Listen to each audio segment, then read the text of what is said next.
Hello বন্ধুরা, good morning. আমি নন্দিতা, আশা করি তোমরা সবাই খুব ভালো আছো। আমিও খুব ভালো আছি। তো মলে গেছিলাম, রিলায়েন্স মল থেকে খেজুর নিয়ে এসেছিলাম। মেয়ে খাবে, আমি খাবে, তার জন্য সবাই বলে খাবো বলে নিয়ে এসেছিলাম। আর তারপরে দুধ কর্নফ্লেক্স খেয়ে আমি আমার কাজের জন্য বেরোবো। আর সকাল এখন প্রায় বাজে 9:30 9:30 বাজে। আর বাড়িতে এখনও কেউ নেই বলতে পারো। মেয়ে টিউশনি গেছে, ছোটো মেয়ে স্কুল গেছে, শাশুড়ি মা আর আমি আছি। আর ছটপট করে খেয়ে নেবো, তারপরে খেয়ে নিয়ে তারপরে আমি বেরোবো, কারণ আমার প্রচণ্ড আজকে কাজ আছে, কাজের চাপটাও প্রচুর আছে। তারপর ইচ্ছে করলে দুটো ডিম সেদ্ধ করে নিই, কারণ আজকে শনিবার। আর শনিবারে হয়তো মেয়ে আমি খাবো, কিন্তু আমার শাশুড়ি মা খাবে না, তাই জন্য ওরা তো কেউ বাড়িতে নেই, ওরা এলে গরম গরম করে দেবে। আর আমি দুটো ডিম সেদ্ধ করে নিলাম। রাস্তায় পাতাগুলো, গাছগুলো এত সুন্দর দেখতে লাগছে, কালারের মতন চেঞ্জ হচ্ছে, মনে হচ্ছে তুলি দিয়ে যেন কেউ এঁকে দিয়েছে। আর এই রাস্তাটা হচ্ছে আমাদের শান্তিনিকেতন পৌষ মেলা যেটা হয় সেই রাস্তাটা। আর এই রাস্তায় এত ভিড় হয় পৌষ মাসে।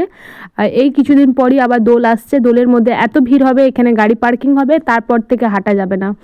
ওই যে বললাম, ওরে গৃহবাসী ওলদার খোল লাগলো যে দোল, তলে জলে বনু তলে লাগলো যে দোল, তার খোল। হ্যাঁ বন্ধুরা, পাতা এত সুন্দর লাগছে রাস্তাটা দেখতে। আর পাশে ফরেস্ট আর জঙ্গল, এখানে ডিয়ার পার্কও আছে।